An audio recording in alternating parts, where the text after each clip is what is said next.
Buenas tardes, queridas hermanas y hermanos de la comunidad cristiana Ebenecer, Pueblo Nuevo. Y saludos también para todos los demás hermanos y hermanas que reciben estos mensajes. La palabra que quiero compartir con vosotros hoy tiene su fundamento en el Evangelio según Juan, capítulo 19 y versículos 23 y 24. Muchos pensarían que es un mensaje para Semana Santa. Esa Semana Santa que este año no hemos podido celebrar juntos. Creo que es un mensaje para cualquier día del año. Y en Juan 19, versículos 23 y 24, dice la palabra del Señor que cuando los soldados crucificaron a Jesús, tomaron sus vestidos e hicieron 4 partes, una para cada soldado. Tomaron también su túnica, la cual era sin costura, de un solo tejido de arriba abajo. Entonces dijeron entre sí: no la partamos, sino que echemos suertes sobre ella a ver de quién será. Esto sucedió para que se cumpliera la escritura, dice el evangelista. Esa escritura que es el Salmo 22 y versículo 18, que dice así: repartieron entre sí mis vestidos y sobre mi ropa echaron suertes. Vamos a orar. Padre, te damos gracias por la oportunidad que tú nos das una vez más de abrir las Escrituras y poder meditar en ellas y poder exponer tu palabra. Y te damos gracias, Señor, porque es algo que hacemos cotidianamente y podemos dar fácilmente por hecho, olvidando que es un milagro tuyo, que tu palabra haya llegado hasta nosotros. Recibe nuestra gratitud, bendice a los hermanos, sé tú, Señor, con los enfermos y consuela los corazones. En el nombre de Jesús. Amén. Los 4 soldados a quienes se les había asignado realizar la ejecución de Jesús desnudaron al Señor. Los crucificados morían desnudos, colgados de las cruces. A diferencia, claro, de la pinacoteca, el arte en general, que ha representado siempre a Jesús con las partes íntimas cubiertas por respeto a nuestro Señor. La realidad es que los reos de crucifixión eran despojados completamente de sus ropas. Era costumbre también que los soldados se repartieran la vestimenta del reo. Y dice el Evangelio de Marcos, capítulo 15 y versículo 24, que cuando lo crucificaron a Jesús, repartieron entre sí sus vestidos, echando suerte sobre ellos para ver qué se llevaría cada uno. Pero en esta ocasión no pudieron hacerlo cuando llegaron a la túnica, porque ésta era tejida de una sola pieza, sin costuras, por lo que optaron por echar suertes. Normalmente las túnicas de la época solían de ser de lino o de lana y estaban formadas por 2 retazos cuadrados que se cosían por arriba y por los lados, dejando aberturas para la cabeza y para los brazos. Había también otro tipo de túnica, en este caso una túnica más costosa, formada por una sola pieza de tela, doblada por la mitad, con un corte en medio para la cabeza y cosida por los lados. Las túnicas de una sola pieza, tejidas de arriba abajo, sin costuras, se tejían en un telar vertical en el que la urdimbre, mediante la lanzadera, entrecruzaba el hilo horizontal de la trama y formaba la urdimbre delantera y continuaba por la trasera. Este tipo de túnica era muy costosa, lo que explica, claro, el gran interés de los soldados por quedarse con ella, pero no partirla en trozos, con lo que perdería la mayor parte de su valor. Aquella túnica era una pieza hermosa, diríamos de refinada artesanía. ¿De qué manos procedería esta túnica sin costuras de nuestro Señor. Y no me refiero al artesano que la fabricó con sus manos en el telar, sino quién se la regalaría al maestro. ¿Pudiera haber sido la misma persona que la había tejido? ¿Habría sido un regalo de sus discípulos? Probablemente de aquellas mujeres que habían seguido a Jesús desde Galilea, porque hay un momento en que Jesús tiene solamente 13 discípulos, pero muchas mujeres le seguían y le servían de sus bienes. ¿Habría sido un regalo de Nicodemo o de José de Arimatea o de alguno de los discípulos en secreto que solo se dieron a conocer después de la muerte de Jesús? Algo muy sorprendente. Una antigua leyenda, es una leyenda, pero no deja de tener interés. Atribuye su autoría a María de Nazaret, la mamá de Jesús. En nuestra sociedad, acostumbrados a la fabricación en serie, no podemos imaginar el valor que aquella túnica representaba.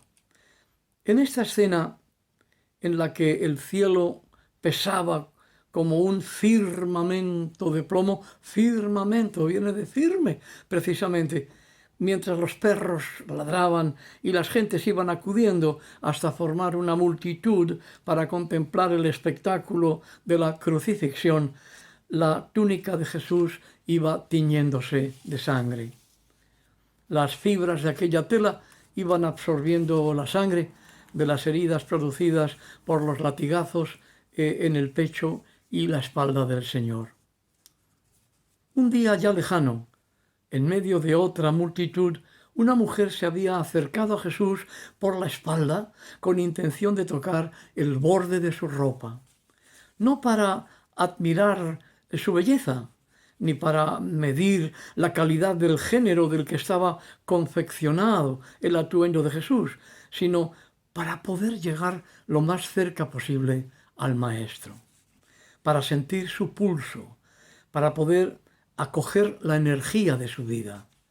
Y en medio de aquella multitud, mientras se sentía presionado por tantos, Jesús pudo sentir que alguien había tocado el borde de su ropa, presionado, apretado por cada lado y por quienes se aglomeraban delante y detrás de él.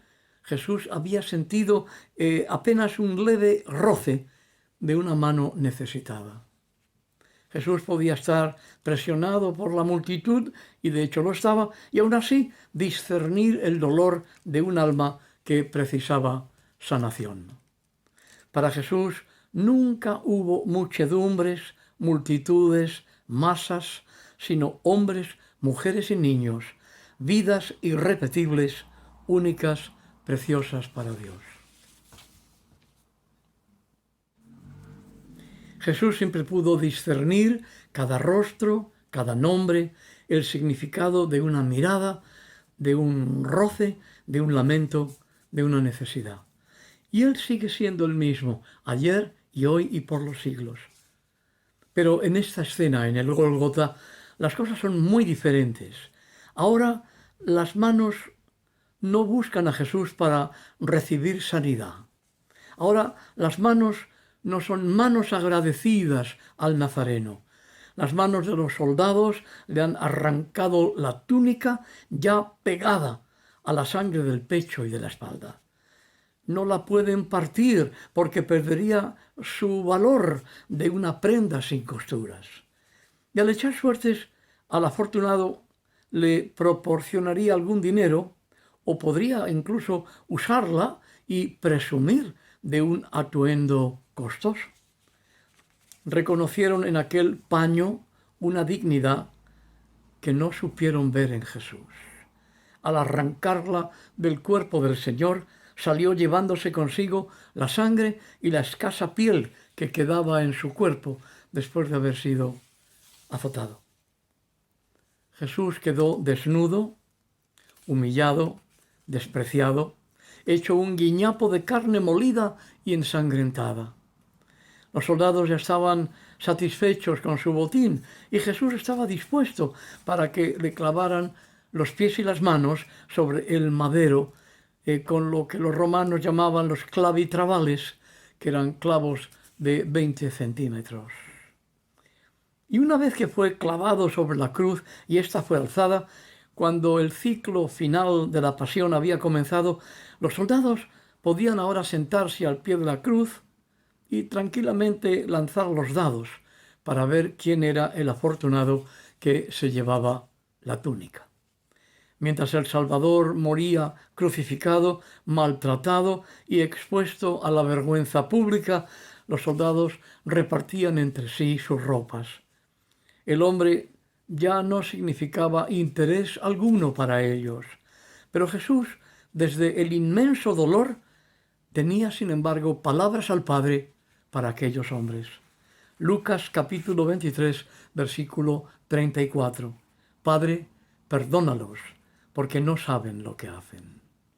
Jesús está cumpliendo la profecía que hallamos en el libro del profeta Isaías, capítulo 53 y versículo 12, donde se nos dice así: por tanto, yo le daré parte con los grandes y con los poderosos repartirá el botín, por cuanto derramó su vida hasta la muerte y fue contado con los pecadores, habiendo él llevado el pecado de muchos y orado por los transgresores.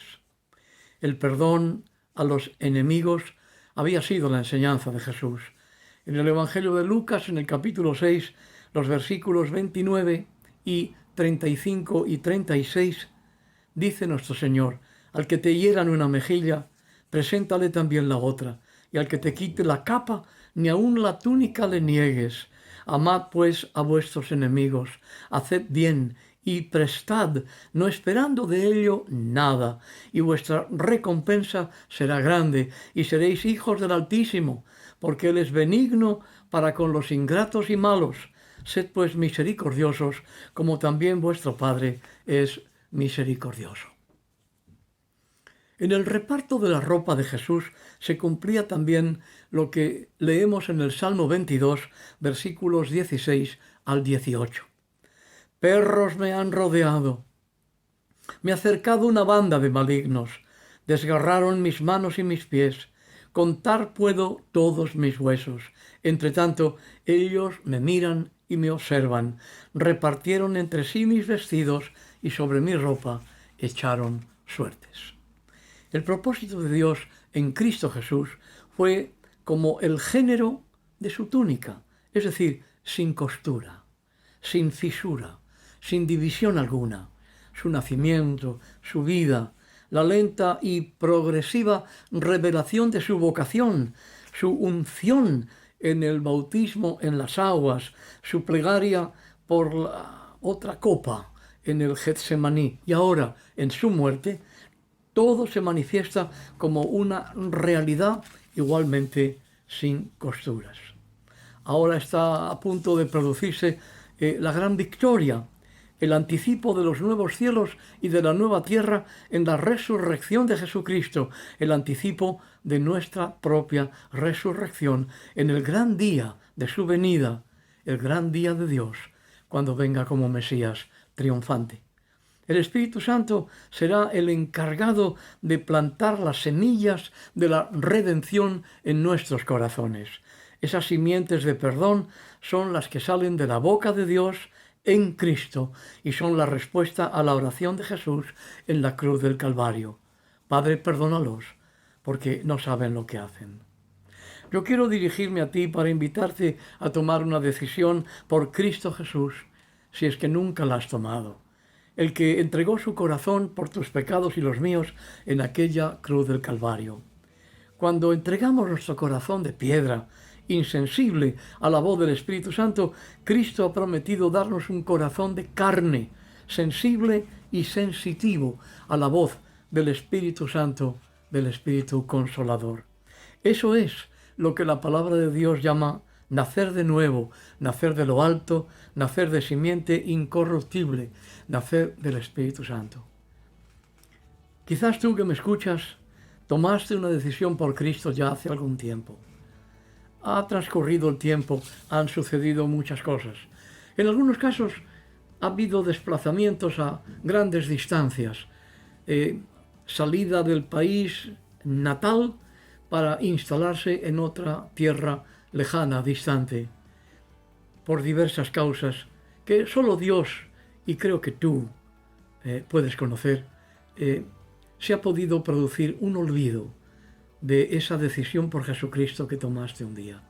Yo te invito en este día y hora, cuando quiera que tú puedas recibir esta señal y estas palabras, que si nunca abriste el corazón a Cristo Jesús, lo hagas, recibiéndole como tu único Señor y Salvador, personal, eterno y todo suficiente. Y si tú un día lo hiciste, pero te fuiste lejos, que puedas también en este día tomar la decisión de volver. Él espera, el Señor espera con los brazos abiertos, te recibirá, te consolará, no escucharás de sus labios un solo reproche, porque el Señor es bueno y misericordioso. No quiere que nadie se pierda, sino que todos procedamos al arrepentimiento y a la fe en Jesucristo. Por lo tanto, quiera Dios que una de esas dos sean las decisiones que tú tengas que tomar en este día. Entregar tu corazón a Jesucristo, o si ya lo hiciste, volver a Él. Que el Señor os bendiga y os guarde.